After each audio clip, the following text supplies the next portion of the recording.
that Jennifer and I have also been doing is we have been sharing examples of work or a book or an activity or a song that you find is stirring your soul, or something that has moved you lately or has made you think differently about communications or a communication strategy or the programmatic work that you are doing.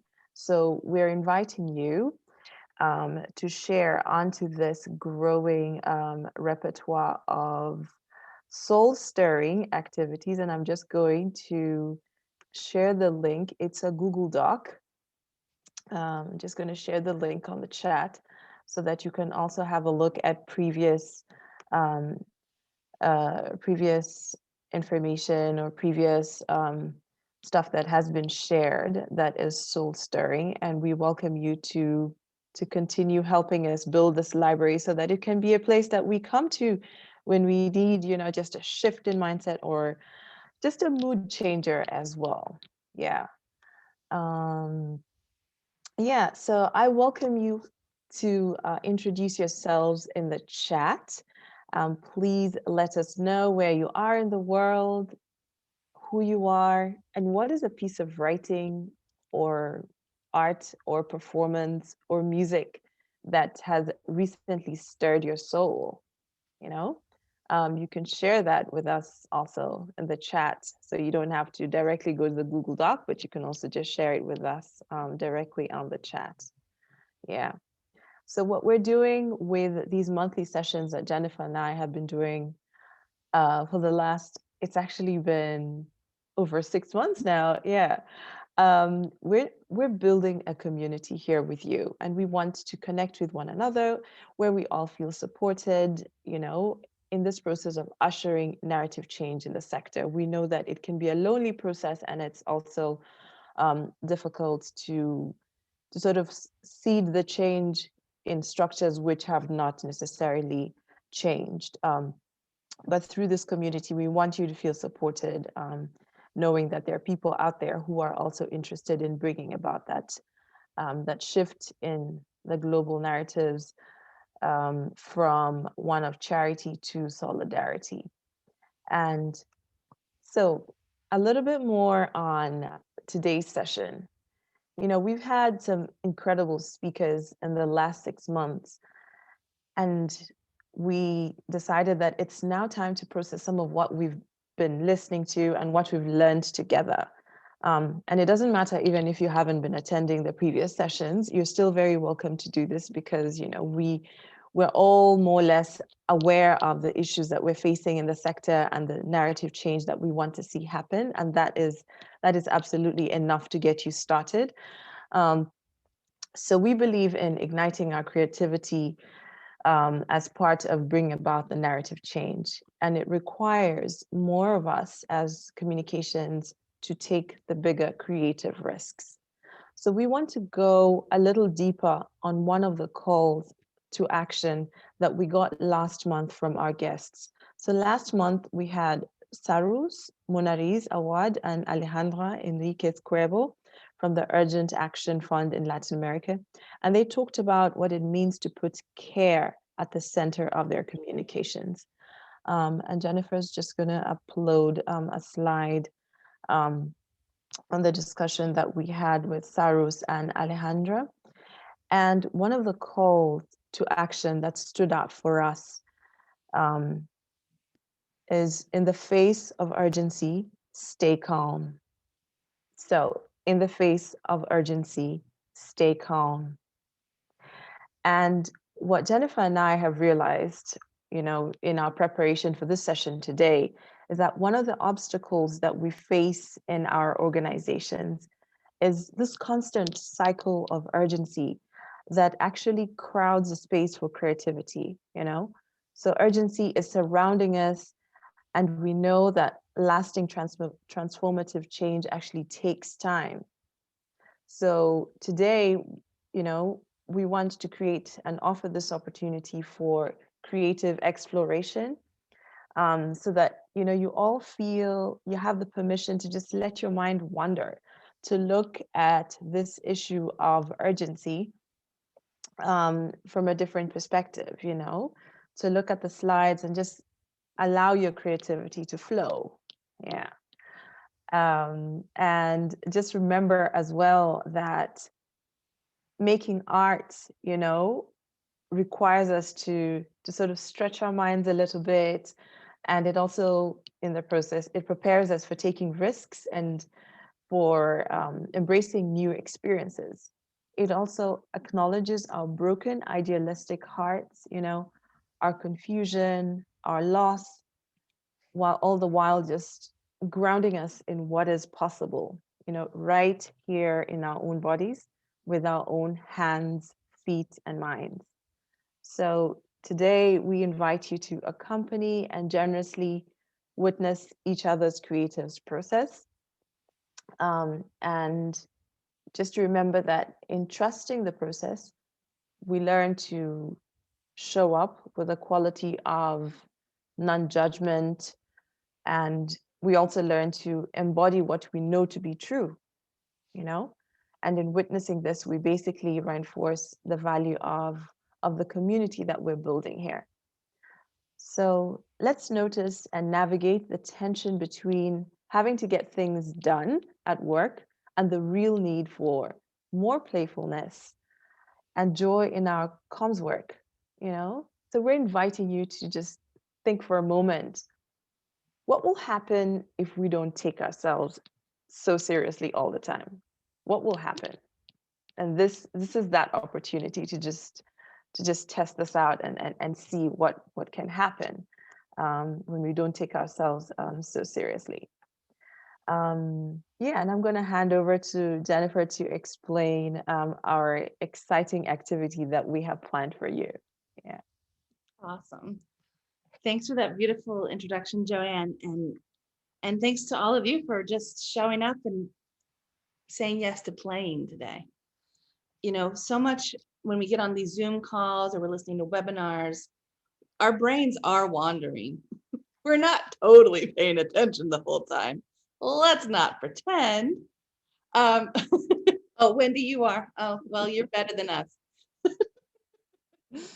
But we just want to sort of welcome the ability to do a little bit of letting that happen, and just to take a break at least from the grind of like our to-do lists and our strategies and our action plans. You know, what happens if we just release that for a minute? So today we're gonna just draw. We're gonna start by drawing. When you were a kid, you probably drew all the time. It's kind of a natural thing for kids to just pick up the pen and start to doodle and start to create things. And that's still us. That little kid is still in us. So get your paper out, if you will. This is the time to play with fun things. I'm getting out my paper. I have my fun markers. I have my other pens. So go ahead and grab whatever you've got. Oh, these are my fanciest Sharpies. They're in the trim of a peacock. So Oh. feel free to share all of your fun little, I mean, these are things that actually give me joy. So I love to use colored pens when I have to sit in a boring meeting. Then I get to play, right? So yeah, great. We're glad that you're willing to be drawing with us today. And what we're gonna do is actually to imagine today this whole notion of urgency that Joanne talked about, this like energy that's like, get it done, that is sort of installed in us by organizational culture, by the capitalist societies we live in, you know, that drive, that urge. So think of that urgency as a monster. We're going to draw that urgency monster, that demon, that beast, that thing that's always in us, that wants to achieve and accomplish and get a good pat on the back and we got it all done. Now, we love completion. We also love to move things forward. Don't worry, we're not going to leave that at the door. But right now we're just going to like, what is that feeling in that tension of urgency?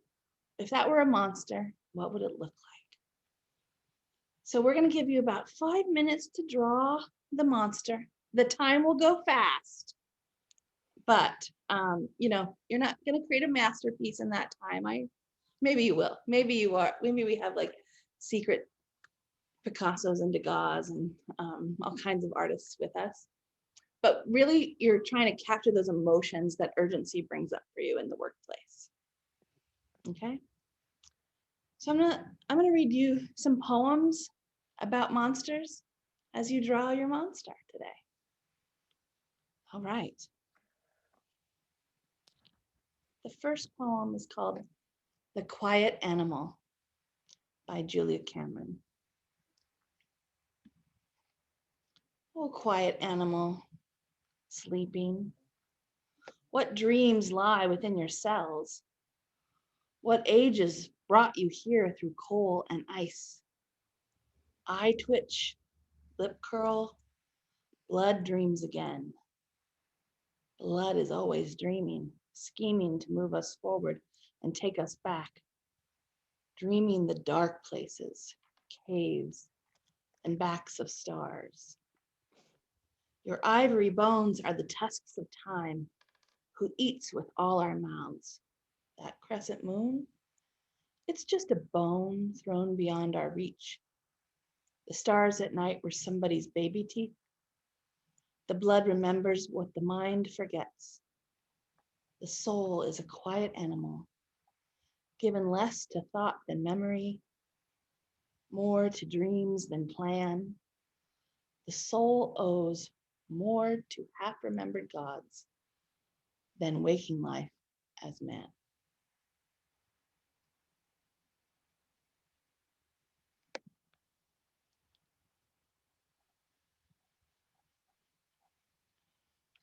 Rotten Convention by Shel Silverstein.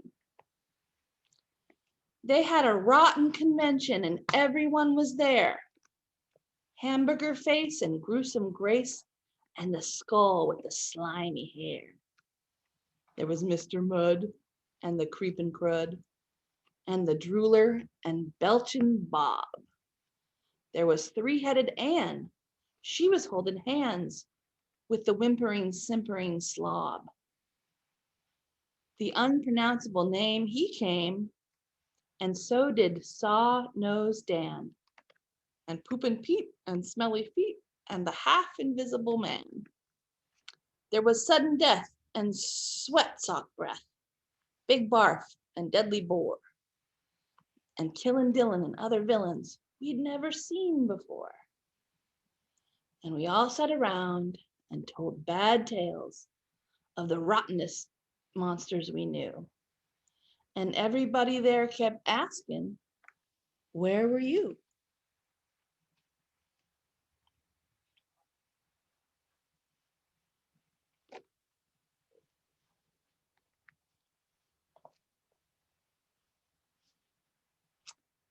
The Truth About Monsters by Nikita Gill.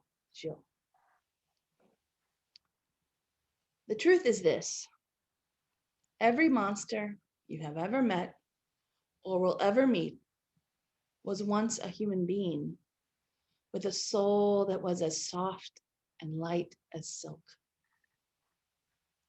Someone stole that silk from their soul and turned them into this.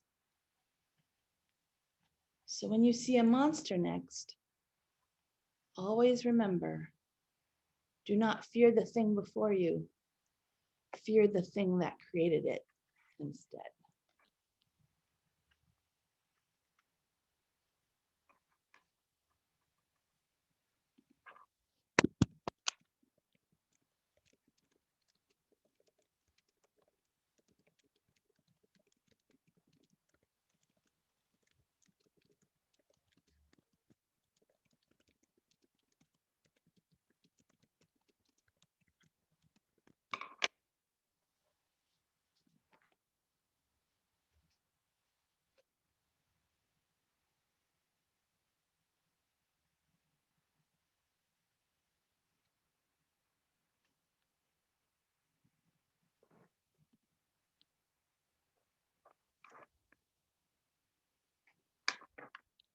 How are your monsters coming?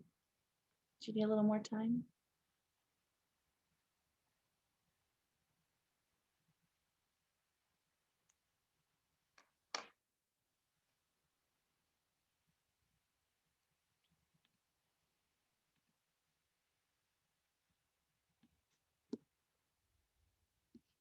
Okay. Whether your monster is finished, ready or not, that's fine. But you've started to encounter your monster, your urgency monster. And now we're going to invite you to write a poem to your monster. We have a poem template that we can use to, now that you've seen the monster, go deeper. How do you relate to that monster? How do you want to relate to that monster? And so the poem is a chance to write an ode to the feeling that the monster brings up for you.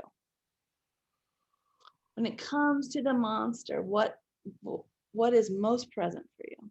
That's what the poem will offer. So I'm going to put up another slide, and I'll give you another 5 minutes to either keep working on your, maybe you want to keep working on your drawing, poems aren't for you, but try the poem template. It's another chance to explore this monster.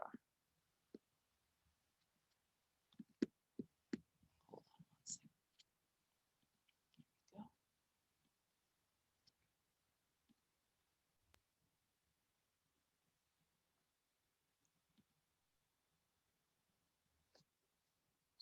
Just take 5 minutes for this.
One more minute.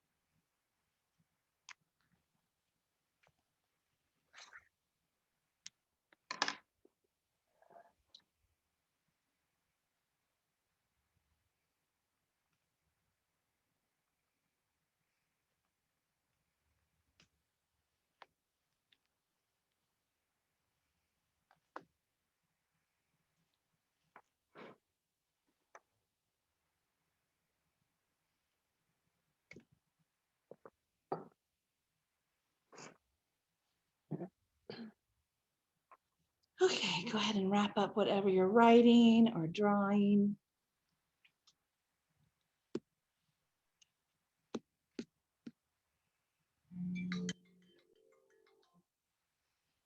And now we have an opportunity to do a little bit of sharing. Like Joanne said, what we're here today is to explore the notion of urgency. So you don't have to hold up your monster if you're not proud of your monster, but do share your experience of the last 10 minutes or so and kind of what are the thoughts that came up for you. Joanne, I'm going to work on the breakouts, and why don't you invite folks and let them know what we're going to be doing. Okay, all right. So the fun part.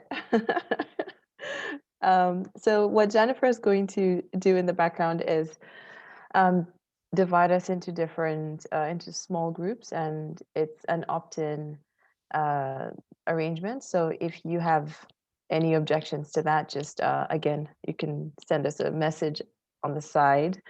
But in these groups, what we're going to do is we're going to be sharing, again, introducing ourselves, you know, who we are, by showing our monsters and sharing our poems, and then sharing what feels most urgent for you in your work right now.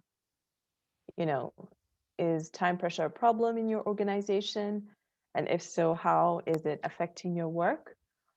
And also, when are you most creative? Like, when are you at your most creative?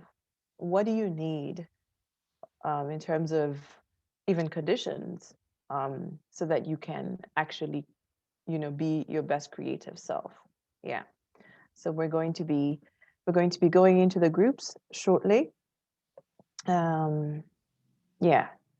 Here we go. If you'd prefer to stay in the main room, that's fine, but you'll just have one other person. It'll just be a random pairing for you to discuss these questions, and you'll have a good 10 to 15 minutes. We'll see. Joanne and I can decide, but we'll let you know when 5 minutes have passed and 10. There we go.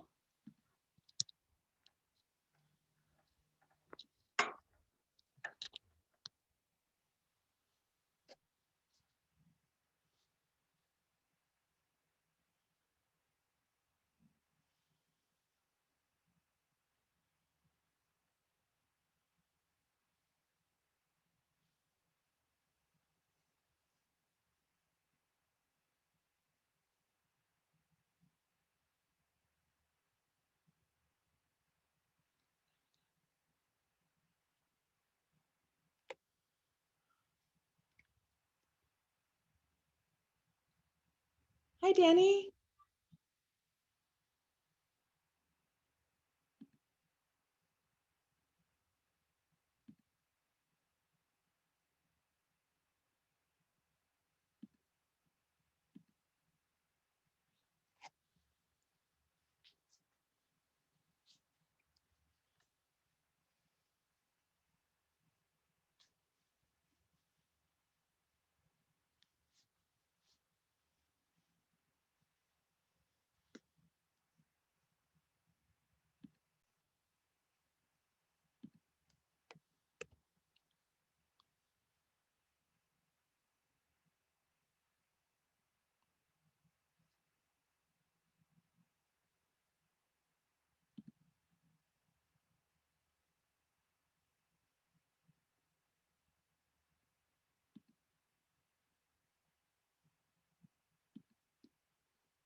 Oh, here we go. Hello, everybody. Welcome Rasha, back. I didn't mean to cut myself off. I clicked the button and was surprised. Sorry, Sylvia. I didn't mean to leave. Well, we were engaged. Welcome back, everyone. I've put the slides in the chat here in the Google Doc, so you can feel free to use the poem template in many other ways. It's a really fun little exercise. We're glad to have you back, and we're glad to open now this conversation up for everyone, because part of what Joanne and I want to do in holding this space is to explore, how do we cope with these things? How do we kind of create new practices that allow more creativity to come in to our work? Joanne really explained how important that is and why that's important to us. And from my perspective, and from Joanne's perspective, and from Healing Solidarity's perspective, urgency is not just this barrier to fuller storytelling, which we all know we need to do fuller storytelling, but it's also impeding our creativity as communicators. And it's actually a tool that enables the status quo to continue. Because if we're just running fast all the time, there's no time to stop and think, is this the right thing? Are the right people at the table for this decision? Are there alternatives we're not looking at or thinking of right now? This urgency then becomes this tool of control. And that's why it's a characteristic of white supremacy culture that we see in our organizations. So it's actually something to resist, which is hard to do when the team is moving fast and the problems are very urgent. We don't want to say, and we would never want to suggest, that the problems we're addressing are not urgent, and that families and communities aren't in dire situations. Of course they are. But if we are always reacting to that urgency and never responding from a deeper, more balanced place, that's when we end up doing harm. So, and I'm happy to share the link to other aspects of white supremacy culture that we use a lot. And I will say it's really hard to resist urgency because it's really seductive as well. It says, ooh, you have accomplished something. You are great because you got a lot of things done, right? And yes, that's all true, but all these other things are true as well. So we're going to open it up and just ask you all, are there practices that you use day to day, week to week, month to month to help you stay creative at work? How do you cultivate creativity for yourself? And we just want to open it up so that we can share our own wisdom, our own pieces of knowing how to find our way out of these situations too. So, and then any themes or key lessons you learned in the groups, small from your pairs or groups as well, very welcome. We'll just open it up.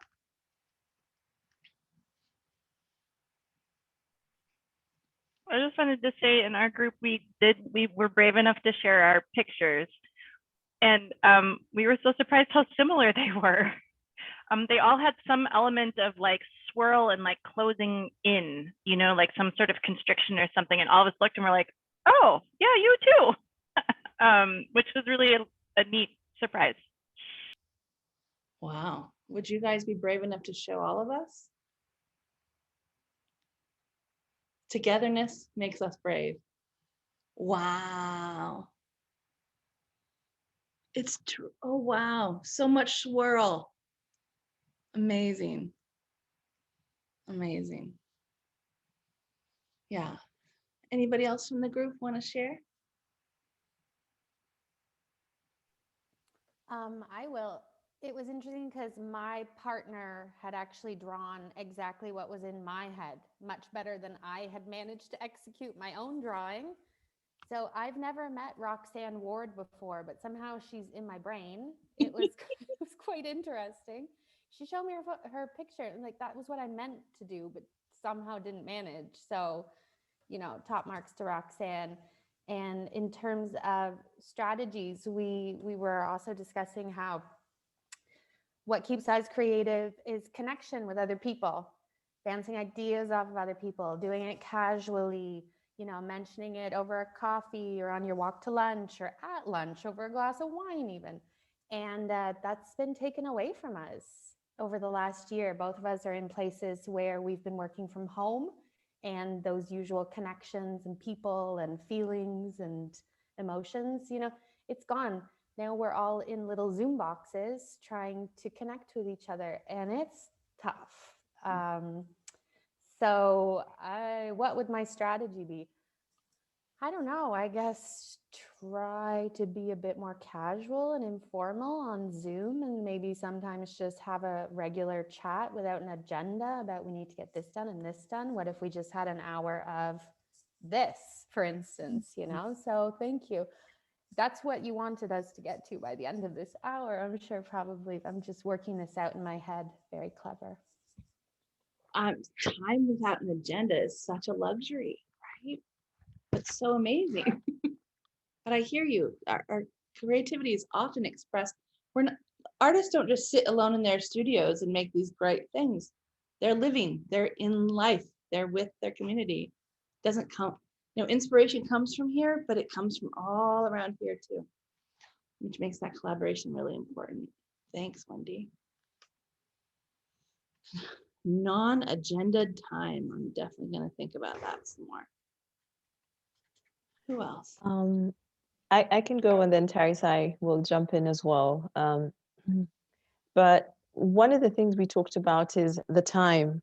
So I mentioned to, or rather, Tarisai mentioned that for her, she's got a window of time between 3 a.m. in the morning until 8 a.m. when she's absolutely very, very productive. But then again, when you look at that time with our capitalist world, it's not exactly very accommodating. But it was just interesting to see that, you know, there are sometimes of the day when we're more productive. For me, I used to work very productively in the evenings, especially from 10 p.m., you know, until about midnight. But over the years, that has changed. Now it's like, you know, 10 a.m. up to 2 p.m., which is a bit strange for me. It's something that I just discovered, I think, like 2 weeks ago. But then what I mentioned to her as well is I find I'm very productive during when I'm actually on my period. That's my creativity just goes, and I'm able to write amazing stuff. I'm able to come up with great ideas, and I'm just counting. Those are like 4 days a month. Not very practical for a job. Yeah. We are cyclical. Those of us who are whose gender is woman, we are cyclical. Why do we pretend we're not? Oh, I know why. Patriarchal, racialized capitalism is why. And I noticed, Joan, even as you were starting to talk about your creative time, you referred to it as your productive time. Look how like infused that got. But what I know that I need, the energy for me of like getting a lot of things done and getting a lot of things off my to-do list and getting the inbox empty is very different energy than this new idea could like really change the thing. Or what if I made this new like portrait series to do, you know, like to visibilize this issue, right? Or whatever it is, whatever kind of problems we're faced with, we need kind of open, I need open time. I need spaciousness. And I need to be a release from the pressure of performance, right? So, and conformance energy too, right? Like to fit in the box and do things appropriately. I need some release from that for my creativity to arrive. So, thanks for all that wisdom, Joanne. Who else? I saw lots of people nodding at the period. There's something to that. There's something to that. Who else?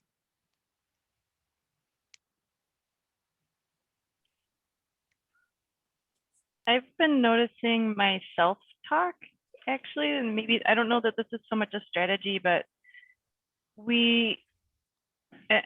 Katrina and I work together, and it's the Derek Chauvin trial in our town right now. And then the police just shot and killed another man 2 days ago during the trial, a 20-year-old father, young father, for no, I mean, he was pulled over on a traffic stop, right?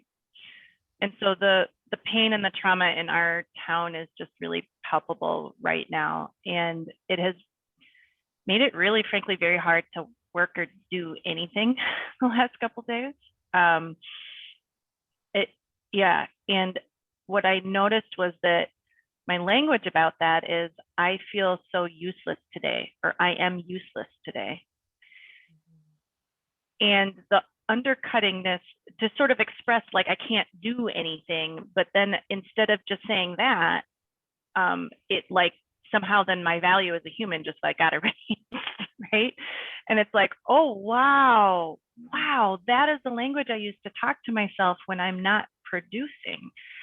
And if I find it similarly difficult to take time out to paint, I really enjoy painting, or to or that I have to feel good, that like what I'm going to produce has to like what, again, produce, not create, but produce, has to look good or feel good, rather than like taking the emotions I'm feeling right now and doing art with them instead, like you know, making an ugly monster and writing a poem that doesn't feel good. And, you know, like, it's amazing to me when I pull back and I look at the language that I'm using to talk to myself, to even express the spaces I'm in, whether it's responding to urgency or trying to make space for creativity, like how tied up it is, and actually how limiting that becomes of my own, in my own ability to live that out. And so I'm just, I don't know, it has really walloped me this week of like, oh my God, that's so awful. Like, I don't believe that, but I must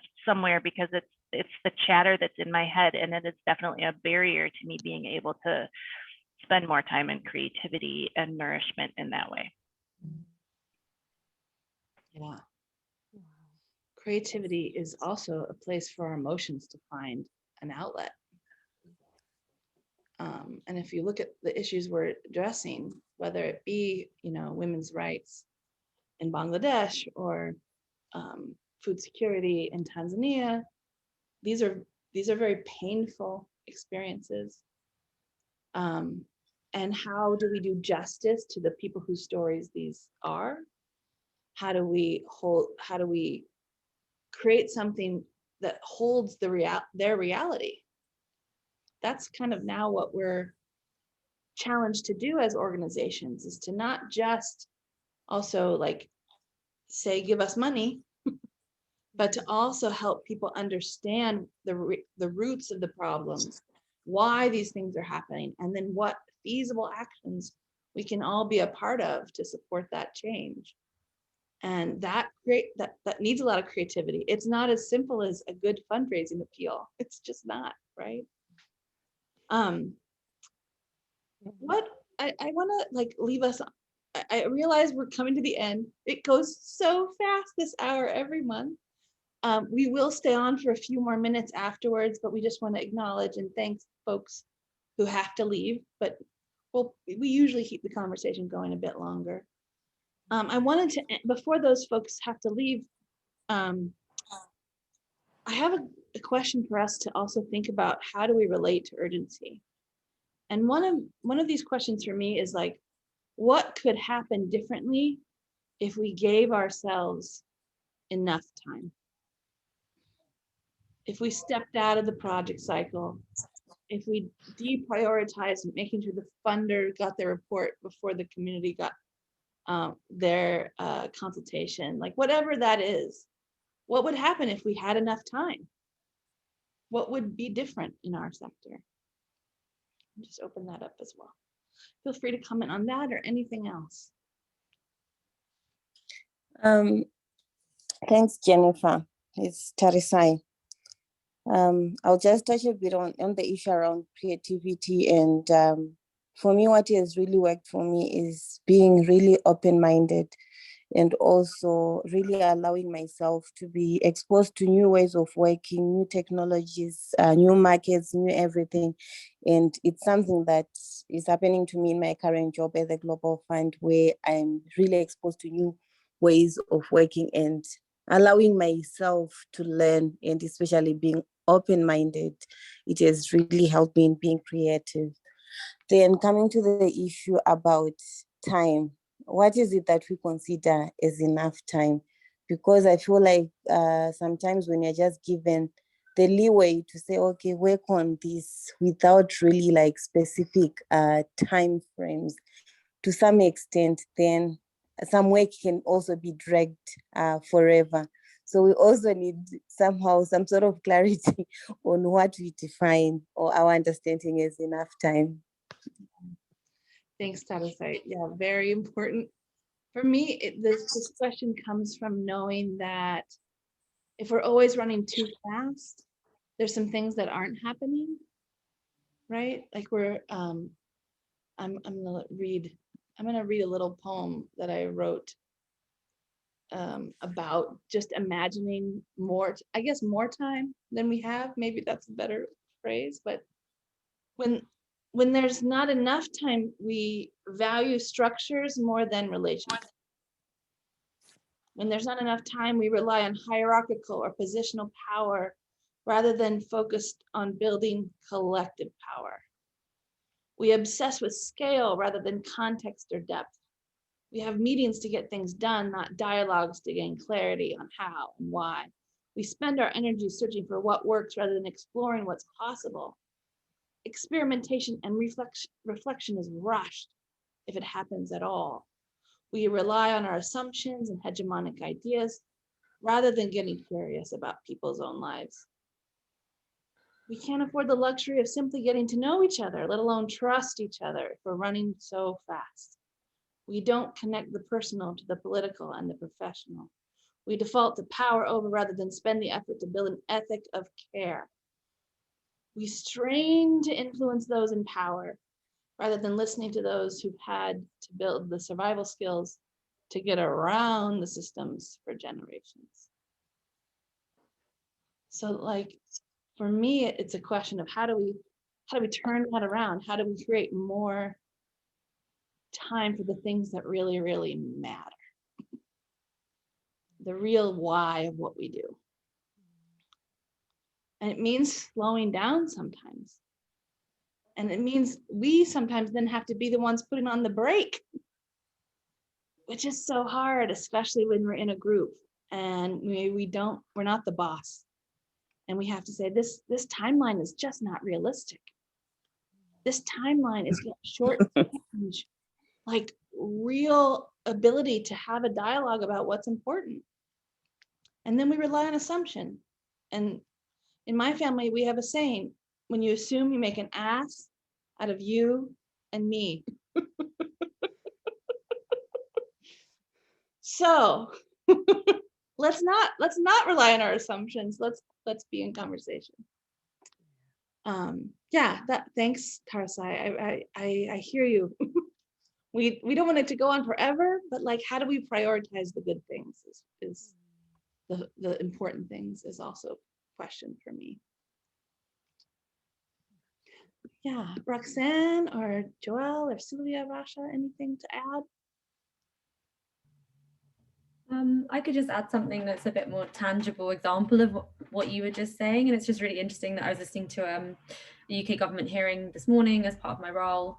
And a few of the witnesses at this hearing, it was kind of just about the future of UK aid and things like that, but and about a specific area. But it was really interesting that a lot of people flagged new focuses and priorities. And one of the things that was flagged, and learning not just what works, which you mentioned, but we're trying to learn more and kind of share knowledge and things like that. And then a lot of it kind of came down to short-term programs or like 1 year or 2 year. And like you said, or like someone said, forgive me, I can't remember who, but you're rushing to get a publication for the donor.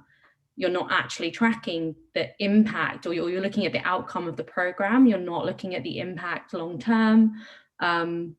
So that, and therefore you're potentially wasting money or time and resource. So ironically, you're trying to do all these things in this, short time frame to make it impactful and effective and efficient, but you're eventually not even tracking whether it's worked long term, especially when it's really big issues that are not done in 1 year. Like, you don't avoid trafficking in 1 year. Like, you can see some outcomes, but you can't track that lived experience. And so it was talking about ways, there were a lot of people, basically it was really interesting what you've just said, that a lot of witnesses from a lot of different areas, academic, in project, donor side and government, were all kind of saying the same thing, like, actually we need to take a step back and start to re-strategize, I guess. And that short-term, long-term project idea was brought up. And so I just thought it was really interesting that you just brought up those things. And that was a really tangible example for me just this morning. So yeah, I don't know if that resonates with anyone else, but I thought it was really interesting. Thanks. Roxanne. I just wanted to add another thing that also came across, the idea that urgency is also tied to, let's say, the donors, for example. And really, sometimes you don't have, as a communication officer, you don't have the say in influencing the agenda or the time. So, and sometimes you really have to deliver, otherwise you will be punished as an organization that you did not deliver, and you will be blacklisted among other donors. This way, it really threatens funding too. So urgency can really kill in many aspects. Yeah. So what we are asking for are more realistic timelines, I think, is what we have to be able to influence. And, it's often not us in the room with them, but the more that we sort of, I had a friend who was a social worker, and she said, I never allow my boss to give me another task without negotiating what task comes off my list. Never, not once. And I thought, oh, right. Because it can't just keep piling. We can't just keep exploiting our bodies and not sleeping and burnout. That we just can't risk it anymore. We're too precious. Those of you on this call are too precious. Your creativity is so needed in this moment that I don't want that for any of us, So maybe this negotiation, just even in the to-do lists we carry, is the one small step towards liberation. And it's about holding ourselves and then our organizations and then the sector to a more humane standard. I don't know what that is yet, but we're really exploiting ourselves, and we're not helping folks in the process. So we might as well start from the inside and do our best. Yeah. We're really, really grateful that you all came and stayed and shared your monsters and your poetry. We hope it was an interesting and insightful experience for you. This has been our dream for a while, just to do something more fun and light, and to be an entry point to have these kinds of conversations feels important. So thank you for coming, those of you who are new or returning guests. Our next meeting is on the 12th of May. It's always the second Wednesday, and you're always welcome to bring friends and colleagues. And if you have any suggestions for upcoming guests, Joan and I often don't lead these sessions. We bring in amazing people who are sharing their practices, and you're all welcome to suggest yourselves or others. And of course, please help us within the Healing Solidarity Collective. We really rely on your support, and we're so grateful. And here's to more urgency, less urgency, Less and urgency. more cherishing of ourselves and our energies. And more playfulness. More playfulness. Yes, thank you all. We'll make sure this recording gets uploaded that you can share, and we'll share the Google Slides as well again. We'll hope to see you here again next month. Take care, everyone. Thank you so much. See you next time. Thank you. Take care.